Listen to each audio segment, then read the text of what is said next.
ಜಗದೀಶ ದೇವ ಜಗದೀಶ ಉದದಿಂದ ನಿಮ್ಮ ತದೋಂ ಗೈ ತದೋಂ ತದೋಂ ಗೈ ತದೋಂ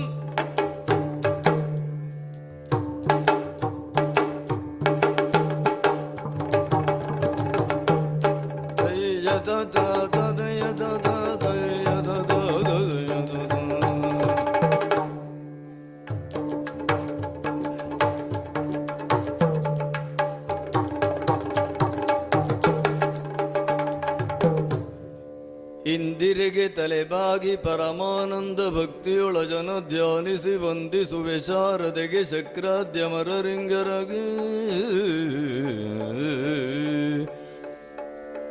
ನಾಂದಿಯೊಳು ವರವ್ಯಾಸ ಮುನಿಪದ ದ್ವಂದ್ವ ಕಾನತನಾಗಿ ಕವಿಗಳ ಸಂದಣಿಗೆ ಬಲವೊಂದು ಬೇಳುವೆ ನೀ ಕಥಾಮೃತವ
ಸೂರ್ಯವಂಶದಲ್ಲಿ ಜನ್ಮವನ್ನ ತಾಳಿ ಸತ್ಯದ ಪರಿಸ್ಥಿತಿಯಲ್ಲಿ ಮಾತ್ರಾದೇಶವನ್ನ ಪಾಲಿಸುತ್ತಿರುವಂತಹ ಅರಸ ಅಶ್ವಪತಿ ನಾನು.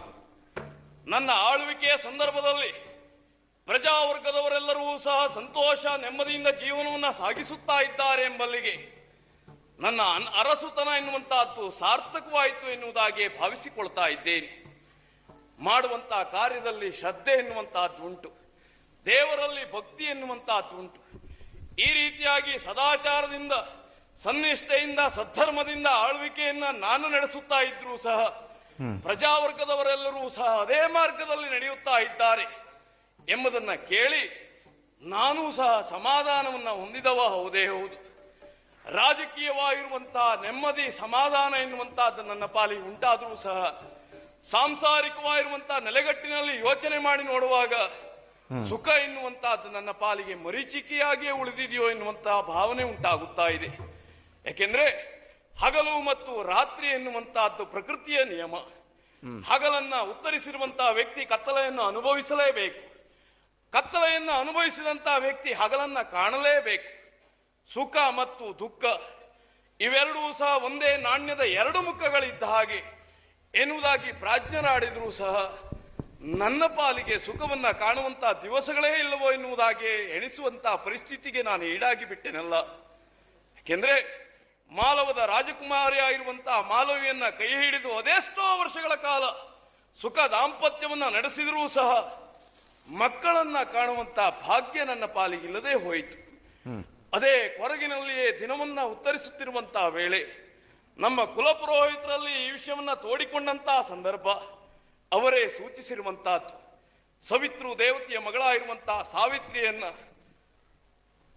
ನೀನು ಒಲಿಸಿಕೊಳ್ಳುವುದಕ್ಕೆ ಮುಂದಾದೆ ಅಂತಾದ್ರೆ ತನ್ನ ಮೂಲಕವಾಗಿ ನಿನಗುಂಟಾಗಿರುವಂತಹ ಕೊರಗು ಎನ್ನುವಂತಹದ್ದು ದೂರವಾಗುತ್ತದೆ. ಅವರ ಮಾತಿಗೆ ಓಗೊಟ್ಟಂತಹ ನಾನು ಸವಿತೃ ದೇವತೆಯನ್ನ ಪ್ರಸನ್ನೀಕರಿಸಿಕೊಳ್ಳಬೇಕು ಎನ್ನುವಂತಹ ಉದ್ದೇಶದಿಂದ ಯಾಗವನ್ನ ಮಾಡುವುದಕ್ಕೆ ಪ್ರಾರಂಭ ಮಾಡಿದೆ.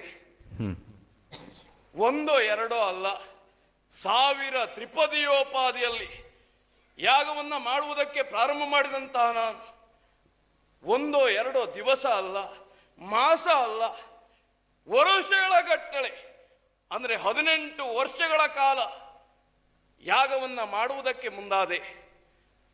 ಪೂರ್ಣಾಹುತಿಯ ಸಂದರ್ಭದಲ್ಲಿ ಯಜ್ಞಕುಂಡದಿಂದಲೇ ಆವಿರ್ಭವಿಸಿ ಬಂದಿರುವಂತಹ ಸಾವಿತ್ರಿ ದೇವಿ ಏನು ಬೇಕು ಮಗು ಎನ್ನುವುದಾಗಿ ಕೇಳಿದಂತಹ ಸಂದರ್ಭ, ಮಕ್ಕಳನ್ನ ಪಡೆಯಬೇಕು ಎನ್ನುವಂತಹ ಉತ್ಕಟ ಇಚ್ಛೆಯಿಂದಲೇ ಇಂತಹ ಒಂದು ಯಾಗಕ್ಕೆ ತೊಡಗಿಕೊಂಡವ ನಾನು ಎನ್ನುವುದಾಗಿ ಕೇಳಿಕೊಂಡಾಗ ಯೋಚನೆ ಮಾಡಬೇಕಾದ್ದಿಲ್ಲ. ಮಗು ಒಂದು ಜನ್ಮ ತಳೆಯುತ್ತದೆ, ಆದರೆ ಹುಟ್ಟುವಂತಹ ಮಗು ಗಂಡಲ್ಲ, ಹೆಣ್ಣು ಮಗು ಎನ್ನುವಂತಹ ಆಜ್ಞೆಯನ್ನು ಇತ್ತಳು. ಹೆಣ್ಣಾದ್ರೇನು ಗಂಡಾದ್ರೇನು ಇದುವರೆಗೂ ಸಹ ಮಕ್ಕಳನ್ನೇ ಕಾಣದೇ ಇರುವಂತಹ ನನಗೆ ಮಗು ಒಂದು ಹುಟ್ಟುತ್ತದೆಯಲ್ಲ ಎನ್ನುವಂತಹ ಸಮಾಧಾನ, ಸಂತೃಪ್ತಿ ಮೂಡಿತು. ಆ ಸಂದರ್ಭದಲ್ಲಿ ಕೆಲವು ಕಾಲ ಕಳೆದ ನಂತರ ಮಡದಿಯಾಗಿರುವಂತಹ ಮಾಲವಿ ಗರ್ಭವತಿಯಾದಳು. ನವಮಾಸ ಕಳೆದ ನಂತರದಲ್ಲಿ ಹೆಣ್ಣು ಮಗುವಿಗೆ ಜನ್ಮವನ್ನ ನೀಡಿದಳು. ಆಹಾ ಆಹಾ, ಕಷ್ಟದ ದಿವಸ ಎನ್ನುವಂತಹದ್ದು ದೂರವಾಯಿತು, ನೆಮ್ಮದಿಯ ಬದುಕು ನನ್ನ ಪಾಲಿಗೆ ಉಂಟಾಯಿತು ಎನ್ನುವುದಾಗಿ ಭಾವಿಸಿಕೊಂಡವ ನಾನು. ಸಾವಿತ್ರಿ ದೇವಿಯ ವರಪ್ರಸಾದದಿಂದ ಹುಟ್ಟಿದಂತಹ ಹೆಣ್ಣು ಮಗಳಿಗೆ ಸಾವಿತ್ರಿ ಎನ್ನುವುದಾಗಿ ನಾಮಕರಣವನ್ನ ಮಾಡಿದೆ. ಅವಳ ಲಾಲನೆ ಪಾಲನೆಗಳಲ್ಲಿ ದಿನಗಳು ಉರುಳಿದ್ದೇ ಗೊತ್ತಾಗಲಿಲ್ಲ. ಮಗಳಾಗಿರುವಂತಹ ಸಾವಿತ್ರಿ ಬೆಳೆದು ನಿಂತಿದ್ದಾಳೆ. ಈಗ ಒಂದೋ ಎರಡೋ ವತ್ಸರಗಳಲ್ಲ, ಈಗಾಗಲೇ 15 ವತ್ಸರಗಳನ್ನ ಉತ್ತರಿಸಿದ್ದಾಳೆ. ಅವಳು 16ನೇ ವರ್ಷಕ್ಕೆ ಕಾಲಿಟ್ಟಿದ್ದಾಳೆ. ಆ ಸಂದರ್ಭದಲ್ಲಿ ನನ್ನ ತಂದೆತನ ಎನ್ನುವಂತಹದ್ದು ಜಾಗೃತವಾಗುತ್ತಾ ಇದೆ. ಮಗಳಿಗೊಂದು ಮದುವೆಯನ್ನ ಮಾಡಬೇಕಾಗಿರುವಂತಹದ್ದು ನನ್ನ ಕರ್ತವ್ಯ ಎನ್ನುವಂತಹ ಉದ್ದೇಶದಿಂದ ಮಂತ್ರಿಯಲ್ಲಿ ನನ್ನ ಆಲೋಚನೆಯನ್ನ ತಿಳಿಸಿದಂತಹ ಸಂದರ್ಭ, ಕ್ಷಾತ್ರಿಯ ವಿಧಿವಿಧಾನದ ಪ್ರಕಾರವಾಗಿ ಸ್ವಯಂವರವನ್ನ ಏರ್ಪಡಿಸೋಣ ಎನ್ನುವುದಾಗಿ ಯೋಚಿಸಿ ಸಕಲ ದೇಶಾಧಿಪರಿಗೂ ಸಹ ಲೇಖನವನ್ನ ಬರೆಸುವುದಕ್ಕೆ ಮುಂದಾದೆ. ನನ್ನ ಲೇಖನವನ್ನ ವಾಚಿಸಿದಂತಹ ಅನೇಕ ಮಂದಿ ದೇಶಾಧಿಪಾಲಕರು ಮಾದ್ರಾದೇಶದವರೆಗೆ ಆಗಮಿಸಿದರು. ಇಡೀ ಮಾದ್ರಾದೇಶವೇ ಸಂಭ್ರಮ ಪಡುವಂತಹ ಕಾಲ ಸನ್ನಿಹಿತವಾಯಿತು ಎನ್ನುವುದಾಗಿ ಸಮಾಧಾನವನ್ನ ಪಟ್ಟದ್ದೇನೋ ಸತ್ಯ. ಅಂತಹ ಸಂಯಮರ ಮಂಟಪಕ್ಕೆ ಮಗಳಾಗಿರುವಂತಹ ಸಾವಿತ್ರಿ ಕೈಯಲ್ಲಿ ವರಹಮಾಲಿಕೆಯನ್ನ ಹಿಡಿದು ಪ್ರವೇಶ ಮಾಡಿದ್ದೇನೋ ಹೌದು. ನನ್ನ ಚಿಂತೆ ಎನ್ನುವಂತಹದ್ದು ದೂರವಾಗುತ್ತದೆ ಎನ್ನುವುದಾಗಿ ನಾನು ಭಾವಿಸಿಕೊಂಡ್ರೆ ನನ್ನ ಚಿಂತೆ ಇಮ್ಮಡಿಯಾಗುವಂತಹ ಕಾಲ ಅಲ್ಲಿ ಸನ್ನಿಹಿತವಾಗಿ ಹೋಯ್ತಲ್ಲ. ಮಗಳಾಗಿರುವಂತಹ ಸಾವಿತ್ರಿ ಸೇರಿರುವಂತಹ ಯಾವುದೇ ದೇಶಾಧಿಪಾಲಕರನ್ನ ಒರಿಸುವಂತಹ ಮನಸ್ಸನ್ನ ಮಾಡಲೇ ಇಲ್ಲ. ಅದೇ ಕೊರಗಿನಲ್ಲಿಯೇ ನಾನು ದಿನವನ್ನ ಉತ್ತರಿಸ್ತಾ ಇದ್ದೇನೆ. ಮಗಳಾಗಿರುವಂತಹ ಸಾವಿತ್ರಿಗೊಂದು ಮದುವೆಯನ್ನ ಮಾಡಬೇಕಿತ್ತು. ಅವಳ ಜೀವನ ಎನ್ನುವಂತಹದ್ದು ನೆಮ್ಮದಿಯ ಜೀವನ ಆಗುವುದನ್ನು ನೋಡಬೇಕು ಎನ್ನುವಂತಹ ಉದ್ದೇಶದಿಂದ ನಾನು ಕಾಲವನ್ನ ಕಳೆಯುತ್ತಾ ಇದ್ದೇನೋ ಸತ್ಯ. ಆದ್ರೆ ಆ ಕಾಲ ಮಾತ್ರ ಇದುವರೆಗೂ ಕೂಡಿ ಬರಲೇ ಇಲ್ವಲ್ಲ. ಏನು ಮಾಡುವುದು, ಏನು ಮಾಡಲಿ, ಯಾರಲ್ಲಿ ಹೇಳಲಿ? ಪೂರ್ಣಿಮಾ ವ್ರತ ಪೂಜೆ ಪೂರ್ಣವಗೊಳಿಸಿ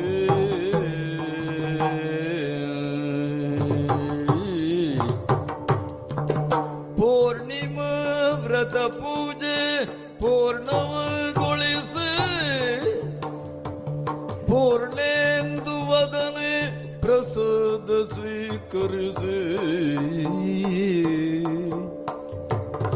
ಪೂರ್ಣ ಮನದಿ ಸಖಿಯರ ಜೊತೆ ಬೆರೆಸಿ ಪೂರ್ಣಿಮೆ ಚಂದ್ರನಂದದಿ ಸಂತಲಿಸಿ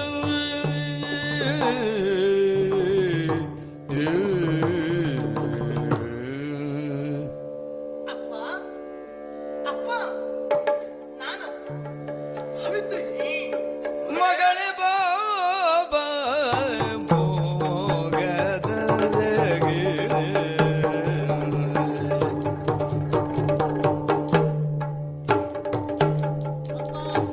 ಮಗಳೇ ಬಾಬಾ ಮೋಗದರಗಿಣಿ ಮಗಳೇ ಬಾಬಾ ಮೋಗದರಗಿಣಿ ಮಗಳೇ ಬಾ ಮೃದು ಮಧುರ ಭಾಷಿಣಿ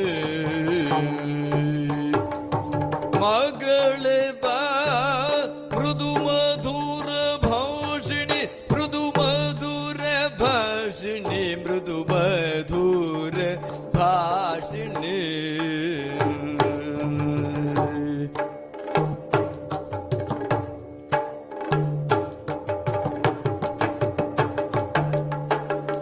ಮಗಳೇ ಬಾ ಕುರಂಗನ ನೇತ್ರ ಮಗಳೇ ಬಾ ಕುರಂಗನ ನೇತ್ರ ನಿನ್ನಗಲೇ ಬೇಸರ ಎನ್ನುತ್ತ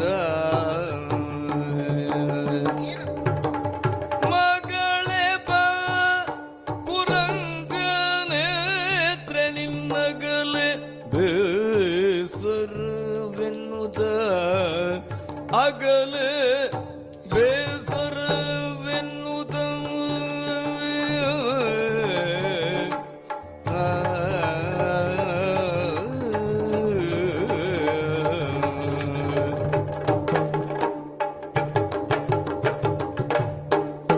ಮಗಳೇ ಬಾ ಕುರಂಗನೇ ನಗಲೆ ಬೇಸರ ಎನ್ನುತ್ತ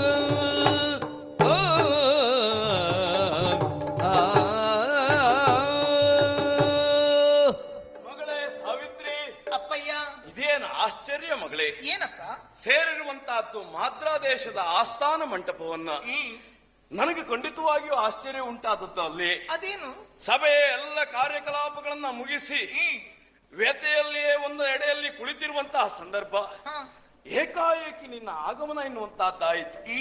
ಅಪ್ಪ ವಂದಿಸಿಕೊಂಡಿದ್ದೇನೆ ಹಾ ಎನ್ನುವಂತ ಮಾತುಗಳನ್ನು ಆಲಿಸುವಾಗ ಮಗಳಾಗಿರುವಂತಹ ಸಾವಿತ್ರಿಯ ಧ್ವನಿಯನ್ನ ಕೇಳಿದಂತ ಅನುಭವ ಉಂಟಾಗಿ ಅದರಿಂದ ದೂರ ಆಗಿ ನಿನ್ನ ಮುಖವನ್ನ ನೋಡುವುದಕ್ಕೆ ಮುಂದಾದೆ. ನಾನು ಬಂದದ್ದು ನಿಮ್ಮ ಅರಿವಿಗೆ ಬಂದದ್ದಿಲ್ಲ. ಇಲ್ಲ, ಅಂತರ್ಮುಖಿಯಾಗಿ ಯೋಚಿಸುತ್ತಾ ಇದ್ದವರು. ಹೌದು, ನಾನು ನಿಮ್ಮನ್ನು ಸ್ಪರ್ಶಿಸಿದ ಬಳಿಕವೇ ನೀವು ಬಹಿರ್ಮುಖರಾದದ್ದು. ಖಂಡಿತ ಮಗಳೇ. ಅಷ್ಟು ಗಾಢ ಚಿಂತೆಯೇ, ಕಾರಣ ಗಾಢ ಆಲೋಚನೆಯೇ. ಕಾರಣ ಇಲ್ಲ ಅಂತ ಅಲ್ಲ ಮಗಳೇ. ಏನು ಪೂರ್ಣಿಮಾ ವ್ರತವನ್ನ ಕೈಗೊಂಡವಳು ನೀ. ನಮ್ಮ ಆರಾಧ್ಯ ದೈವವಾಗಿರುವಂತಹ ಸಾವಿತ್ರಿಯನ್ನ ಹುಣ್ಣಿಮೆಯ ದಿವಸದಂದು ಆರಾಧಿಸುವುದರ ಮುಖೇನವಾಗಿ ಒಳ್ಳೆದಂತ ಗಂಡನನ್ನ ಕೈ ಹಿಡಿಯಬೇಕು ಎನ್ನುವಂತಹ ಉದ್ದೇಶವನ್ನು ಹೊಂದಿದಂತ ನೀನು ಅದೇ ವ್ರತಾಚರಣೆಯಲ್ಲಿ ತೊಡಗಿಕೊಂಡವಳು. ಹೌದು, ಆ ವ್ರತವನ್ನ ಪೂರ್ಣಗೊಳಿಸಿ ಪ್ರಸಾದವನ್ನ ಸ್ವೀಕರಿಸಿ ಅದನ್ನ ನನಗೂ ಸಹ ತಂದು ನೀಡುವುದಕ್ಕೆ ಮುಂದಾಗುತ್ತಾ ಇದ್ದೀಯ. ಹೌದು. ಅಂತ ಪ್ರಸಾದವನ್ನ ಸ್ವೀಕರಿಸಿದ್ದೇನೋ ಸತ್ಯ. ಮಗಳೇ, ಏನಪ್ಪ ಸಾಮಾನ್ಯವಾಗಿರುವಂತಹ ಮುಖಾರವಿಂದ ನಿನ್ನತ್ತ ಅಲ್ಲವೇ ಅಲ್ಲ. ಎಂತಹ ಮನಸ್ಸಿಗೆ ಉಂಟಾಗಿರುವಂತಹ ವ್ಯಥೆಯೇ ಇರಲಿ, ಅದನ್ನ ಕ್ಷಣ ಮಾತ್ರದಲ್ಲಿ ದೂರ ಮಾಡುವಂತಹ ಸಾಮರ್ಥ್ಯ ನಿನ್ನ ಮುಖಕ್ಕೆ ಉಂಟು ಮಗಳೇ. ಅಪ್ಪ, ನನ್ನ ಮುಖದಲ್ಲಿದೆ ಎನ್ನುವುದಕ್ಕಿಂತಲೂ ಹ. ನಾನು ನಿಮ್ಮ ಮಗಳು ಹ. ಮಕ್ಕಳ ಮುಖವನ್ನು ಕಂಡಾಗ ತಂದೆ ತಾಯಂದ್ರು ಆನಂದ ತುಂದಿಲರಾಗುತ್ತಾರೆ. ಇದ್ದ ಚಿಂತೆಯನ್ನೆಲ್ಲವೂ ಮರೆತು ಬಿಡುತ್ತಾರೆ. ಹೌದು. ಮಕ್ಕಳ ಮುಖದಲ್ಲಿ ಸ್ವರ್ಗದ ಸುಖವನ್ನು ಅವರು ಅನುಭವಿಸುತ್ತಾರೆ. ಖಂಡಿತ ಮಗಳೇ, ನಿಮಗ ಹಾಗನಿಸುವುದೇ ಹೊರತು ನನ್ನ ಮುಖದಲ್ಲೇನಪ್ಪ ವಿಶೇಷತೆ? ನಾನು ಹೇಳುವುದಕ್ಕೆ ಮುಂದಾದರೆ ಮಗಳನ್ನ ಅಪ್ಪನೇ ಮಗಳುವುದಕ್ಕೆ ಮುಂದಾದ ಎನ್ನುವುದಾಗಿ ಹೇಳ್ತಾರೆ. ಎಲ್ಲ ಅಪ್ಪ ಅಮ್ಮನಿಗೆ ಅವರ ಮಕ್ಕಳು ಚಂದವೇ ಕಾಣುವುದು. ಕುರಂಗ ನೇತ್ರ ನೀನು, ಮೃದುವಾಗಿರುವಂತ ಮಧುರವಾಗಿರುವಂತ ಮಾತುಗಳನ್ನ ಆಡುವವಳು ನೀನು. ಎಂತಹ ಸೌಂದರ್ಯ ಅಂತ ಹೇಳಿದ್ರೆ, ಲೋಕದಲ್ಲಿ ಸೌಂದರ್ಯಕ್ಕೆ ಇನ್ನೊಂದು ಉಪಮೆಯನ್ನ ಕೊಡುವುದಿದ್ರೆ ಸಾವಿತ್ರಿ ತಪ್ಪಲ್ಲವೇ ಅಲ್ಲ. ಅಂತಹ ಸೌಂದರ್ಯವತಿ ಆಗಿರುವಂತ ನೀನು ಏಕಾಏಕಿಯಾಗಿ ಸಭಾಮಂಟಪವನ್ನ ಪ್ರವೇಶ ಮಾಡಿ ನನ್ನನ್ನ ಬಹಿರ್ಮುಖಗೊಳಿಸುವುದಕ್ಕೆ ಮುಂದಾಗುತ್ತಾ ಇದ್ದೀಯ. ಈ ರೂಪ ಕುಲ ಎನ್ನುವಂಥದ್ದು ಹುಟ್ಟಿನಿಂದಲೇ ಬರುವಂತದ್ದು. ಆದ್ರೆ ಸಂಸ್ಕಾರ ಎನ್ನುವಂಥದ್ದು, ಉತ್ತಮವಾದಂತಹ ಮಾತುಗಳನ್ನಾಡುವಂಥದ್ದು, ವಿದ್ಯೆ ಎನ್ನುವಂಥದ್ದು ಆ ಬಳಿಕ ಜನಕರಿಂದ ಮಕ್ಕಳಿಗೆ ಸಿಗುವಂತದ್ದು. ಹೌದು ಅಪ್ಪ, ಉತ್ತಮವಾದ ಕುಲದಲ್ಲಿ ನಾನು ಜನನಕ್ಕೆ ಬಂದಿದ್ದೇನೆ. ಇಂಥ ಸುರದ್ರೂಪ ಒದಗಿ ಬಂದದ್ದು ಯಾಕೆ? ನಿಮ್ಮಂತ ಸುರದ್ರೂಪಿಗೆ ನಾನು ಮಗಳಾದದ್ದರಿಂದ. ಖಂಡಿತವಾಗಿಯೂ ಅಲ್ಲ ಅಂತ ಅಲ್ಲವೇ ಅಲ್ಲ. ನಾನು ನುಡಿಗಳನ್ನಾಡುತ್ತೇನೆ ಯಾಕೆ? ವಿದ್ಯಾ ಸಂಸ್ಕಾರವನ್ನು ತಾವು ಒದಗಿಸಿಕೊಟ್ಟದ್ದರಿಂದ. ನೀವೇ ಇದಕ್ಕೆ ಕಾರಣರಲ್ಲದೆ ನನ್ನದೇನಪ್ಪ ಪಾತ್ರತೆ? ಮಗಳೇ, ಹುಟ್ಟುವಾಗ ಎಲ್ಲರೂ ಸಹ ಮಾಂಸದ ಮುದ್ದೆಯೇ ಅಷ್ಟೇ. ನೀಡುವಂತಹ ಸಂಸ್ಕಾರದ ಮುಖೇನವಾಗಿ ಅವನ ವ್ಯಕ್ತಿತ್ವ ಎನ್ನುವಂತಹದ್ದು ವಿಕಸನಗೊಳ್ಳುತ್ತದೆ. ಹೌದಪ್ಪ. ಹಾಗೆಯೇ ಇಷ್ಟೆತ್ತರಕ್ಕೆ ಬೆಳೆದು ನಿಂತವಳು ನೀನು. ಅಪ್ಪ, ನಿನ್ನ ಚಿಂತೆ ಏನು ಅಂತ ಕೇಳುವುದಕ್ಕೆ ಮುಂದಾದೇ ಅಲ್ಲ. ಏನಪ್ಪ ಮುಖದಲ್ಲಿ ಆ ರೀತಿ? ಮತ್ತೇನಲ್ಲ ಮಗಳೇ, ಏನಪ್ಪ ನಡೆದಿರುವಂತಹ ವಿದ್ಯಮಾನ ಏನು ಎನ್ನುವಂತಹದ್ದು ನಿನಗೂ ವೇದ್ಯವಾಗಿದೆ ತಾನೆ. ಮೊನ್ನೆ ನಡೆದಿರುವಂತಹ ಸ್ವಯಂವರ ಮಂಟಪದ ಆ ವಿದ್ಯಮಾನವನ್ನ ಗ್ರಹಿಸಿಯೇ ನಾನು ಈ ರೀತಿಯಾಗಿ ಚಿಂತಾಕ್ರಾಂತನಾಗಿ ಕುಳಿತುಕೊಂಡದ್ದು ಮಗಳೇ. ಯಾಕೆಂದ್ರೆ ಮಗಳಿಗೆ ಮದುವೆಯನ್ನ ಮಾಡಬೇಕು, ತನ್ನ ಮೂಲಕವಾಗಿ ನಿನ್ನದಾಗಿರುವಂತಹ ಜೀವನ ಇನ್ನು ಉತ್ತಂಗಕ್ಕೇರುವುದನ್ನ ಕಾಣಬೇಕು ಎನ್ನುವಂತಹ ಬಯಕೆಯನ್ನ ಹೊಂದಿದವ ನಾನಾಗಿತ್ತು. ಆದ್ರೆ ಏನು ಮಾಡೋಣ, ಸ್ವಯಂವರ ಮಂಟಪದಲ್ಲಿ ಸೇರಿರುವಂತಹ ದೇಶಾಧಿಪಾಲಕರನ್ನು ಯಾರನ್ನು ಒರಿಸುವಂತಹ ಮನಸ್ಸನ್ನು ನೀನು ಮಾಡಲೇ ಇಲ್ಲವಲ್ಲೇ. ನಿನ್ನ ಮದುವೆ ಆಗುವುದು ಯಾವಾಗಲೂ, ನಾನು ಮುಂದಿನ ಮೊಮ್ಮಕ್ಕಳನ್ನು ಕಾಣುವುದು ಯಾವಾಗಲೂ ಎನ್ನುವ ಚಿಂತೆ ಅಷ್ಟೇ. ಅಪ್ಪ ಚಿಂತಿಪುದೇತಕ್ಕೆ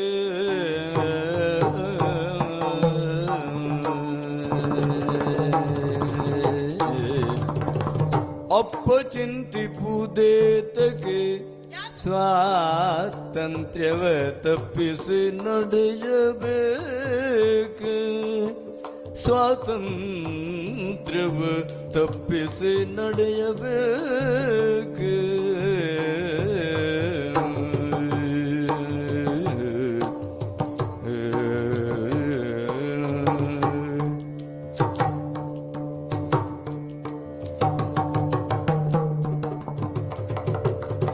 ಅಪ್ರತಿಹತ ದೈವ ತೆಕ್ಕೆಯೋಳ್ ಜಗವೆಲ್ಲ, ಅಪ್ರತಿಹತ ದೈವ ತೆಕ್ಕೆಯೋಳ್ ಜಗವೆಲ್ಲ, ಇಪ್ಪುದರಿತು ಸುಮ್ಮನಪ್ಪನಪ್ಪುದ ಬಿಟ್ಟ, ಇಪ್ಪುದರಿತು ಸುಮ್ಮನಪ್ಪನಪ್ಪುದ ಬಿಟ್ಟ.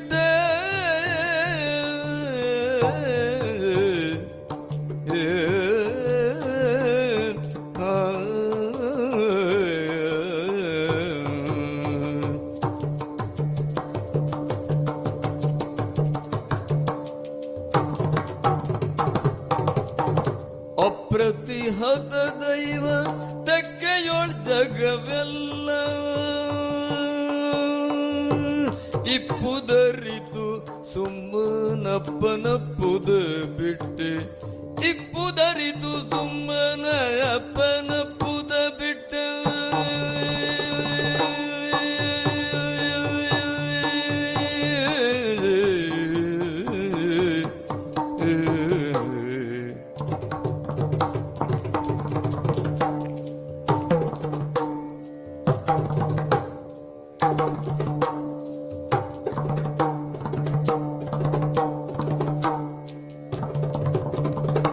ಅಪ್ರತಿಗತ ದೈವತಕ್ಕೆ ಏಳು ಜಗವೆಲ್ಲ, ಇಪ್ಪುದರಿತು ಸುಮ್ಮನಪ್ಪನಪ್ಪುದ ಬಿಟ್ಟೆ. ಅಪ್ಪ ಚಂದಿಪುದೇತಕ್ಕೆ ಸ್ವಾತಂತ್ರ್ಯವ ತಪ್ಪಿಸಿ ನಡೆಯಬೇ.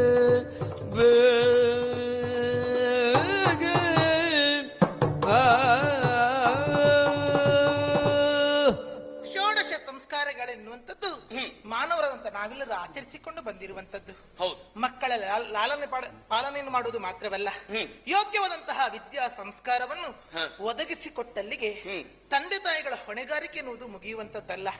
ಹೆಣ್ಣು ಮಗಳಾದರೆ ಅವಳಿಗೊಂದು ಸತ್ಕುಲ ಪ್ರಸೂತನಂತಹ ಗಂಡನ್ನು ಹುಡುಕಿ ಮದುವೆಯನ್ನು ಮಾಡಿಕೊಡಬೇಕಾದದ್ದು ತಂದೆ ತಾಯಿಗಳ ಹೊಣೆಗಾರಿಕೆ. ಹೌದು ಮಗಳು. ಮಕ್ಕಳಿಗೆ ಮದುವೆಯನ್ನು ಮಾಡಿಸಿದಾಗ ಮಾತ್ರವೇ ಷೋಡಶ ಸಂಸ್ಕಾರಗಳು ಪೂರ್ಣವಾದ ಹಾಗಾಗುತ್ತದೆ.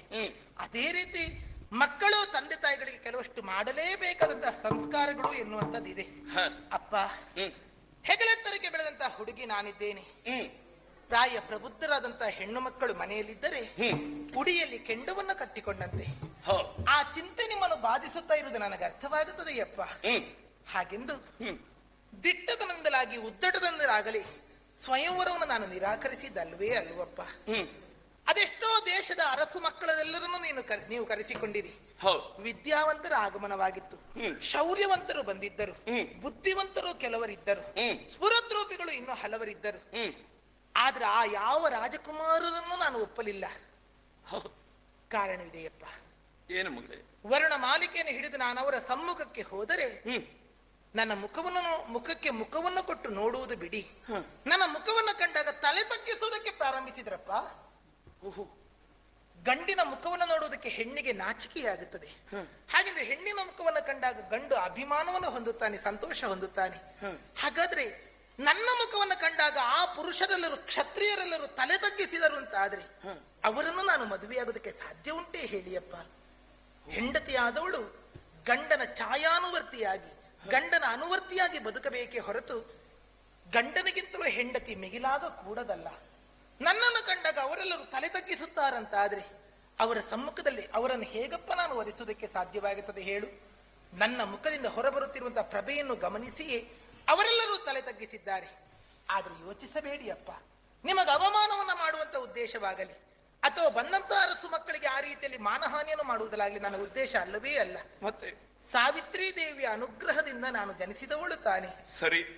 ಅಂತಹ ದಿವ್ಯತೆ ನನ್ನ ಮುಖದಲ್ಲಿ ಬಂದದ್ದರಿಂದಲೇ ಅವರೆಲ್ಲರೂ ತಲೆ ತಗ್ಗಿಸುವುದಕ್ಕೆ ಕಾರಣವಾಯಿತು. ಹಾಗೆಂದು ಮದುವೆಯಾಗದೆ ನಾನು ಉಳಿದೆ ಅಂತ ಆದ್ರೆ ನಿಮ್ಮ ಹಳ್ಳೆಯ ಮುಳ್ಳಾಗಿ ನೋವನ್ನು ಕೊಡುವುದರಲ್ಲಿ ಸಂದೇಹವಿಲ್ಲ. ಅಪ್ಪ, ಏನು ಮಗಳೇ? ಗಾಯತ್ರಿ ದೇವಿಯನ್ನು ಅನವರತ ಪೂಜಿಸಿದ ಪರಿಣಾಮವಾಗಿ ದಮಯಂತಿ ದೇವಿ ನಳಚಕ್ರವರ್ತಿಯನ್ನೇ ತನ್ನ ಪತಿಯನ್ನಾಗಿ ಹೊಂದಿದಳು. ದೇವತೆಗಳು ಹಾಗೂ ನಳಚಕ್ರವರ್ತಿಯ ರೂಪವನ್ನು ಧರಿಸಿಕೊಂಡು ವಿವಾಹ ಮಂಟಪದಲ್ಲಿ ಶೋಭಿಸುತ್ತಿರುವಂತಹ ಕಾಲದಲ್ಲಿ ಏನು ಮಾಡಬೇಕೆಂದು ತಿಳಿಯದೇ ಇದ್ದಾಗ ಗಾಯತ್ರಿ ದೇವಿಯನ್ನು ಅವಳು ಸ್ತುತಿಸಿದಳು. ಒದಗಿ ಬಂದಂತಹ ಆ ದೇವಿ ದಮಯಂತಿಯ ಪತಿಯಾರೆನ್ನುವ ಹಾಗೆ ತೋರಿಸಿಕೊಟ್ಟಳು. ಕಾತ್ಯಾಯಿನಿ ವ್ರತವನ್ನ ಮಾಡಿದ ಪರಿಣಾಮವಾಗಿ ಅಂದನಾದಂತಹ ಚೌವನ ಮಹರ್ಷಿಯ ಕಣ್ಣು ಒದಗಿ ಬಂತು, ಸ್ಫುರದ್ರೂಪವು ಒದಗಿ ಬಂತು ಅಶ್ವಿನಿ ದೇವತೆಗಳ ಪ್ರಭಾವದಿಂದಲಾಗಿ. ಹಾಗಾದರೆ ಸುಕನ್ಯೆಗೆ ಮತ್ತೆ ಸ್ಫುರದ್ರೂಪಿಯಾದಂತಹ ಚೌವನ ಒದಗಿ ಬಂದದ್ದು ಕಾತ್ಯಾಯಿನಿ ವ್ರತದ ಪ್ರಭಾವ. ನಳಚಕ್ರವರ್ತಿಯನ್ನು ಪತಿಯನ್ನಾಗಿ ಪಡೆದದ್ದು ಗಾಯತ್ರಿ ದೇವಿಯ ಅನುಗ್ರಹ. ನಾವು ಸಾವಿತ್ರಿ ದೇವಿಯನ್ನು ಪೂಜಿಸುತ್ತಿರುವವರು. ನನಗನುರೂಪನಾದಂತಹ ಪತಿಯನ್ನು ಆ ದೇವಿ ಕೊಡದೇ ಇರುತ್ತಾಳೆಯೇ ಹೇಳಿಯಪ್ಪ? ಪೂರ್ಣಿಮಾ ವ್ರತವನ್ನ ನೀನು ಕೈಗೊಂಡವಳೇ ಹೌದಾದ್ರೂ ಸಹ ಇದುವರೆಗೂ ಪತಿಯಾದವ ಸಿಗಲಿಲ್ವಲ್ಲ ಎನ್ನುವಂತಹ ಚಿಂತೆಯ ಮಗಳೇ. ಯೋಚಿಸಬೇಡಿ, ನನಗೆ ಒಂದು ಅವಕಾಶವನ್ನು ನೀವು ಕೊಡಬೇಕಪ್ಪ ಮಗಳೇ. ಈ ಲೋಕವೆಲ್ಲವೂ ಸಹ ದೈವಾಧೀನವಾಗಿರುವಂತಹದ್ದು. ಹೀಗಿರುವಾಗ ನೀವ್ಯಾಕೆ ಚಿಂತೆ ಮಾಡ್ತೀರಿ ಎನ್ನುವಂತಹ ಮಾತನ್ನಾಡ್ತೀಯ. ನನ್ನ ಚಿಂತೆ ಹೆಚ್ಚಾಗುವುದ ಕಾರಣ ಏನು ಬಲ್ಲೆ? ಋತುಕಾಲ ಬಳಸಿಕೊಳ್ಳಲಾರದಿರುವ ಪತಿಯೂ ಹೌದು ಮಗಳೇ. ಋತುಕಾಲ ಬಳಸಿಕೊಳ್ಳಲಾರದಿರುವ ಪತಿಯೂ ಪಿತನಳಿದಿರಲ್ತಾಯ ಪೊರೆಜಲಾರದ ಸುತನು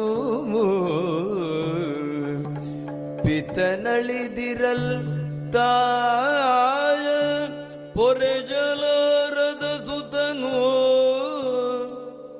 ಸುತೆಜಳ ವಿವಾಹ ಗೈವುದಕ್ಕಾಗದ ಜನಕ ನಿಂಜರೆಂಬುದು ನಿಗಮವೋ ಸುತೆಯಳ ವಿವಾಹ ಗೈವುದಕ್ಕಾಗದ ಜನಕ ನಿಂಜರೆಂಬುದು ನಿಗಮವೋ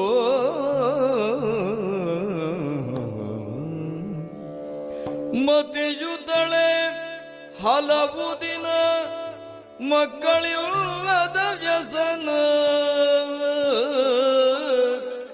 ಮತಿಯುತಳೆ ಹಲವು ದಿನ ಮಕ್ಕಳಿಲ್ಲದ ವ್ಯಸನ ಮಕ್ಕಳಿಲ್ಲದ ವ್ಯಸನ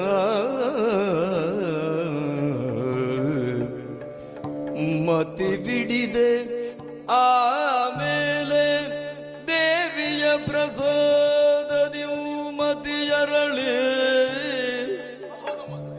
ಮತಿ ಬಿಡಿದೆ ಆಮೇಲೆ ದೇವಿಯ ಪ್ರಸಾದದಿವು ಮತಿಯರಳಿ ದೇವಿಯ ಪ್ರಸಾದದಿವು ಮತಿಯರಳಿ ಪುನಗ ದುರ್ಗತಿಕ ಷಂಡನುಲಾದ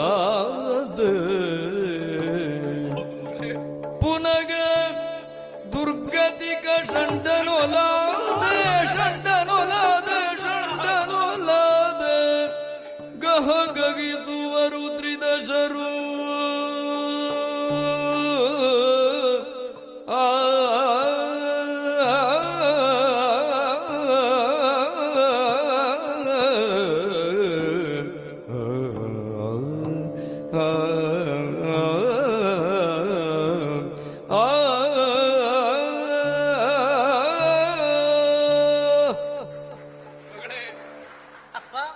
ನೀನು ಸಾಮಾನ್ಯವಾಗಿರುವಂತ ಹೆಣ್ಣಲ್ಲವೇ ಅಲ್ಲ, ದೇವಿಯ ವರಪ್ರಸಾದದಿಂದ ಜನ್ಮವನ್ನ ಪಡೆದವಳು ಎನ್ನುವುದನ್ನ ಮರೆಯಬೇಡ ಮಗಳೇ.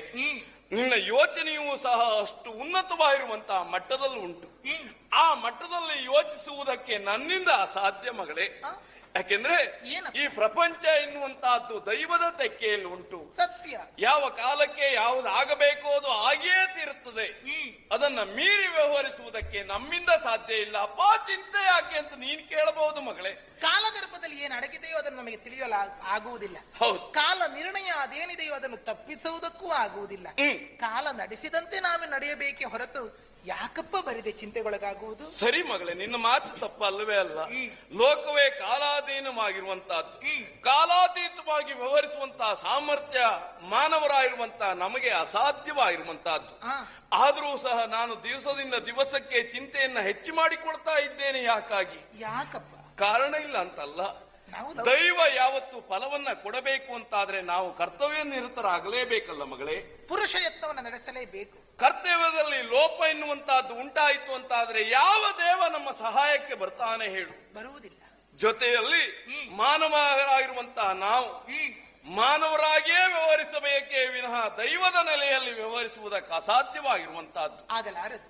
ಯಾಕೆಂದ್ರೆ ಲೋಕದಲ್ಲಿ ಆಡಿರುವಂತಹ ಮಾತುಗಳನ್ನ ನೀನು ಸಹ ಕೇಳಿರಬಹುದು. ಏನಪ್ಪ? ಕೆಲವರು ನಿಂದೆಗೆ ಅರ್ಹರು ಎನ್ನುವುದಾಗಿ ಲೋಕವೇ ಗುರುತಿಸುತ್ತಾ ಇದೆ. ಅಂತವರು ಎಂತವರು ಬಲ್ಲೆಯ? ಸತಿ ಪತಿಗಳು ಒಂದಾಗಿಯೇ ಜೀವನವನ್ನ ನಡೆಸಬೇಕಾಗಿರುವಂತಹ ಉದ್ದೇಶದಿಂದವೇ ಮದುವೆ ಎನ್ನುವಂತಹ ಸಂಸ್ಕಾರ ನಡೆಯುವಂತಹದ್ದು. ಅದರಲ್ಲಿಯೂ ಋತುಸ್ನಾತೆ ಆಗಿರುವಂತಹ ಹೆಣ್ಣನ್ನ ಯಾವುದೇ ಗಂಡೆ ಆಗಲಿ ತಿರಸ್ಕರಿಸಲೇಬಾರದು. ಋತುಸ್ನಾತೆ ಪರಿತ್ಯಜ್ಯ ಭ್ರೂಣ ಹತ್ಯಾ ಭವಿಷ್ಯತಿ ಅಂತ ಪಾಪ ಎನ್ನುವಂತಹದ್ದು ತ್ಯಜಿಸಿದಂತಹ ಗಂಡನಿಗೆ ಪ್ರಾಪ್ತಿಯಾಗುತ್ತದೆ.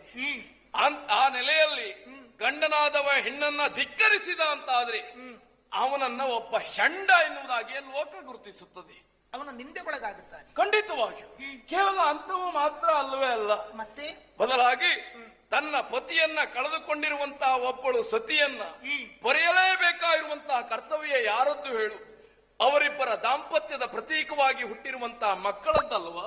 ಹೌದಪ್ಪ. ಹೀಗಿರುವಾಗ ತನ್ನ ಗಂಡನನ್ನ ಕಳೆದುಕೊಂಡಿರುವಂತಹ ಅವಳನ್ನ ಮಗನಾದಂತಹ ವ್ಯಕ್ತಿ ಪೊರೆಯುವುದಕ್ಕೆ ಮುಂದಾಗಲಿಲ್ಲ.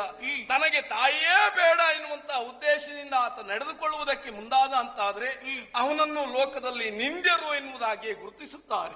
ಮಾತಾ ಪಿತರನ್ನು ಸೇವೆಯ ಮಾಡದ ಬಾಲನು ಯಾತ್ರೆಯ ಮಾಡಿದರೇನು ಫಲ? ಖಂಡಿತ. ಏನು ಉದ್ದೇಶ ಉಂಟು?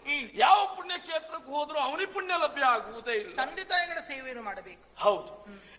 ಕೇವಲ ಈ ಎರಡು ವರ್ಗ ಮಾತ್ರ ಅಲ್ಲ ಮಗಳೇ, ಮತ್ತೆ ಪ್ರಾಯ ಪ್ರಬುದ್ಧಳಾಗಿರುವಂತ ಎದೆರೆ ಎತ್ತರಕ್ಕೆ ಬೆಳೆದು ನಿಂತಿರುವಂತ ನಿನ್ನಂತ ಮಗಳಿಗೆ ಮದುವೆಯ ಕಾರ್ಯವನ್ನ ಮಾಡಲಿಕ್ಕಾಗಲಿಲ್ಲ ಅಂತ ಆದ್ರೆ ಅಂತಹ ತಂದೆ ಆಗಿರುವಂತಹ ನಾನು ಇದ್ದೇನೆ ಫಲ ಲೋಕದಲ್ಲಿ ನಿಂದಿತರು ಅಂತ ಹೇಳುವುದಕ್ಕೆ ನಮ್ಮನ್ನೇ ಬೊಟ್ಟು ಮಾಡಿ ತೋರಿಸ್ತಾರೆ ಮಗಳೇ. ಕೇವಲ ನಮ್ಮ ನಾಡಿನವರು ಆಡಿಕೊಳ್ಳುವುದಲ್ಲ, ಈ ನಾಡಿನವರು ಆಡಿಕೊಂಡ್ರೆ ಅವರಿಗೆ ಉತ್ತರವನ್ನ ಕೊಡಬಹುದು, ಅಥವಾ ಇಂಥ ಮಗಳ ತಂದೆ ನಾನು ಅಂತ ಹೇಳಿಕೊಳ್ಳಬಹುದು. ನೋಡಿದೆಯೇನೆ ಮೇಲ್ಗಡೆಯಲ್ಲಿ ಆ ಕಡೆಯಲ್ಲಿರುವಂತಹ ದೇವತೆಗಳೆಲ್ಲರೂ ಸಹ ಗಹಗಹಿಸಿ ನಗೆಹಾಡ್ತಾ ಇದ್ದಾರೆ, ಬೊಟ್ಟು ಮಾಡಿ ತೋರಿಸ್ತಾ ಇದ್ದಾರೆ. ಮಾತ್ರ ದೇಶದ ಅಧಿಪನಂತೆ ಅಶ್ವಪತಿ ನಾಮಕನಂತೆ ಆದರೆ ಸಹ ಮಗಳಿಗೆ ಒಂದು ಮದುವೆ ಮಾಡುವುದಕ್ಕಾಗಲಿಲ್ಲ ಅವನಿಗೆ ಎನ್ನುವುದಾಗಿ ಮತ್ತೆ ಮತ್ತೆ ನನ್ನನ್ನು ದೂರ್ತಾ ಇದ್ದಾರೆ. ಏನು ಮಾಡಲಿ ಹೇಳು ಮಗಳೇ, ಏನು ಮಾಡಲಿ? ನನಗೊಂದು ಅಪ್ಪಣೆಯನ್ನು ನೀಡುವೆಯಾ? ಅವತರಿಸೈ ಜನನದ ಅವತರಿಸೈ ಜನನದ ಎಲ್ಲರವತಂಸ ಭಿನ್ನಪವ ಎಲ್ಲರವತಂಸ ಭಿನ್ನಪವ ಅವಗಾವಿಸುವೆನು ವರಾನ್ವೇಷಣವ ಅವಗಾವಿಸುವೆನು ಅವಗಾವಿಸುವೆನು ವರಾನ್ವೇಷಣವ ಅವಗ್ರಹ ದೂರ ಕಟ್ಟುವೆ ಬಿಡುವ್ಯತೆಯ ಅವಗ್ರಹ ದೂರ ಕಟ್ಟುವೆ ಬಿಡುವ್ಯತೆಯ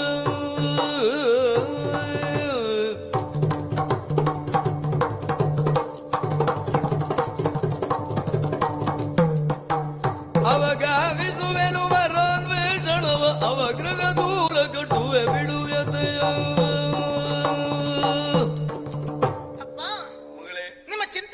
ನನಗೆ ಈ ಹೊತ್ತಿಗೆ ಅರ್ಥವಾಯಿತಪ್ಪ. ದೇವತೆಗಳು ನಗೆಯಾಡುತ್ತಾರೆ. ಯಾವನೇ ಒಬ್ಬ ವ್ಯಕ್ತಿಯಾಗಿರಲಿ ತನ್ನ ಕರ್ತವ್ಯ ತನ್ನ ಧರ್ಮಗಳನ್ನು ಮರೆತು ವ್ಯವಹರಿಸಕೂಡದು. ಪ್ರಜಾಧರ್ಮ, ಪ್ರಜಾ ಋಣ, ಪಿತೃ ಋಣ ಎನ್ನುವಂಥದ್ದು ಕಟ್ಟಿಕೊಂಡೇ ಬಂದಿರುತ್ತದೆ ಗೃಹಸ್ಥನಾದವನಿಗೆ. ಅದರಲ್ಲಿಯೂ ತಾವು ಭೂಪಾಲಕರಿದ್ದೀರಿ, ಪ್ರಜೆಗಳನ್ನು ಪಾಲಿಸುವವರಿದ್ದೀರಿ. ನಾಳೆ ದಿವಸ ಈ ಪ್ರಜೆಗಳನ್ನು ರಕ್ಷಿಸುವುದಕ್ಕೆ ಯೋಗ್ಯನಂತ ಒಬ್ಬ ಪುತ್ರನನ್ನು ನೀವು ಈ ಸಮಾಜಕ್ಕೆ ಕೊಟ್ಟು ಹೋಗಬೇಕಾಗಿತ್ತು. ಆದ್ರೆ ಪುತ್ರಿಯದಂತ ನಾನು ದೊರಕಿದ್ದೇನೆ.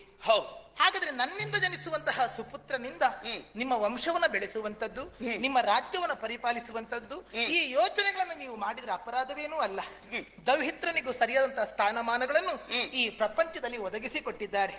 ಗಂಡು ಮಕ್ಕಳನ್ನೇ ಹೊಂದದೇ ಇರುವಂತಹ ವ್ಯಕ್ತಿಯೊಬ್ಬನು ಸದ್ಗತಿಯನ್ನು ಪಡೆಯುವುದಾದ್ರೂ ಹೇಗೆ?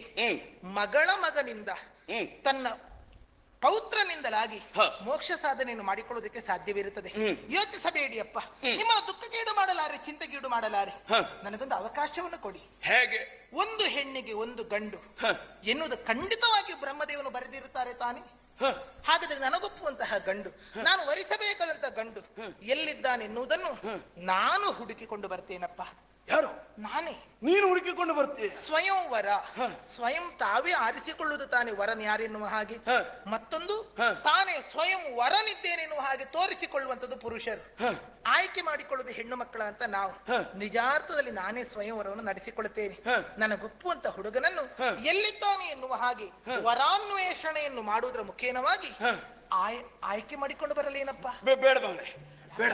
ಯಾಕಪ್ಪ? ಯಾಕೆಂದ್ರೆ ಲೋಕದಲ್ಲಿ ಇನ್ನೊಂದು ಮಾತು ಉಂಟು. ಏನು? ಗಂಡಸು ಕುಳಿತು ಕೆಟ್ಟ, ಹೆಣ್ಣು ತಿರುಗಾಡಿ ಕೆಟ್ಲು ಅಂತ. ಹೌದು. ಮತ್ತೆ ನೀನು ತಿರುಗಾಟಕ್ಕೆ ಹೋದೆ ಅಂತ ಆದ್ರೆ ಅದರ ಅಪವಾದವನ್ನು ನನ್ನ ಮೇಲೆ ಹೊರಿತಾರೆ. ಈ ಅಪ್ಪನಿಗೆ ಬುದ್ಧಿ ಇಲ್ಲ ಅಂತ. ಖಂಡಿತ ಅಪ್ಪ. ಮಗಳ ಅಪ್ಪನಾಗಿ ಯೋಚಿಸಿದರೆ ತಪ್ಪಲ್ಲ. ಸಾಮಾನ್ಯ ಅಪ್ಪಂದ್ರಿಗಿಂತ ಚಿಂತೆಯಾದೀತು. ಭೂಪಾಲ ಅಂತ ನಿಮಗಂತ ಚಿಂತೆ ಬೇಡ. ಹೆಣ್ಣು ತಿರುಗಿ ಕೆಡುತ್ತಾಳೆ. ಹೇಗೆ ತಿರುಗುತ್ತಾಳೆ? ಕಾರಣವಿಲ್ಲದೆ ತಿರುಗಾಡಿದ್ರೆ ಕೆಡುತ್ತಾಳೆ. ಇದು ಹಾಗಲ್ಲ. ಕಾರಣವಿದ್ದು ಸರಿಯಾದಂತಹ ಸ್ಥಾನಮಾನಗಳಿದ್ದು ಉದ್ದೇಶವನ್ನು ಹೊತ್ತಿಕೊಂಡು ನಾನು ತಿರುಗಾಡುವಂತದ್ದು. ಹೌದು. ತಿರುಗಾಟ ಇಲ್ಲದೆ ಅಂದ್ರೆ ತಿರುಗಾಟವನ್ನು ಮಾಡುವಾಗ ಉದ್ದೇಶ ಇಲ್ಲದೆ ತಿರುಗಾಟ ಮಾಡಿದ್ರೆ ಬಹಳ ಕಷ್ಟವೇ ಎದುರಾದೀತು. ಆದ್ರೆ ಈ ಉದ್ದೇಶವನ್ನು ಇಟ್ಟುಕೊಂಡೇ ತಿರುಗಾಟಕ್ಕೆ ಹೊರಟವಳು ನೀನು. ಹೌದು.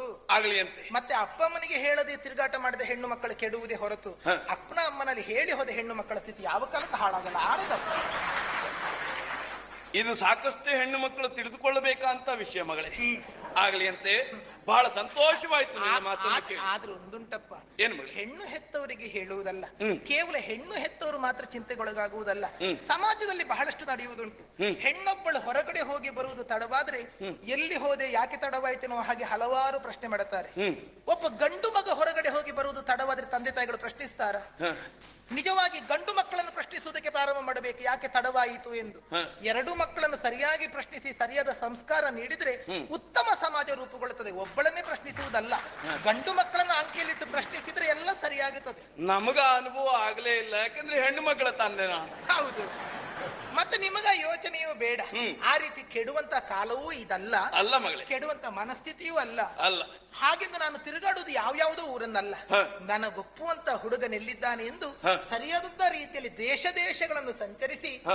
ನಾನು ಹುಡುಕಿಕೊಂಡು ಬರ್ತೇನೆ. ಆಗ್ಲಿ ಅಂತೆ, ಸಂತೋಷ ಆಯ್ತು ಮಗಳೇ. ಮತ್ತೆ ರಾಜಕುಮಾರಿ ಹೋಗುವಾಗ ಒಬ್ಬಳೇ ಹೋಗುದಪ್ಪ, ತಿರುಗಾಟಕ್ಕೆ ಹೋಗುತ್ತೇನೆ ಅಂತ ಹೇಳಿದ್ರೆ ಒಬ್ಬಳೇ ಹೋಗುವುದ? ಖಂಡಿತ. ನಮ್ಮದು ಪರಿವಾರ ಇಲ್ಲವೋ? ಹೌದು, ನೀನು ಪರಿವಾರವನ್ನು ಕರೆದುಕೊಂಡೇ ಹೋಗು. ನಿಮಗೆ ಅಮ್ಮನ ಅಂತಪುರಕ್ಕೆ ಹೋಗ್ಲಿಕ್ಕೆ ದಾರಿ ಗೊತ್ತಿಲ್ಲ?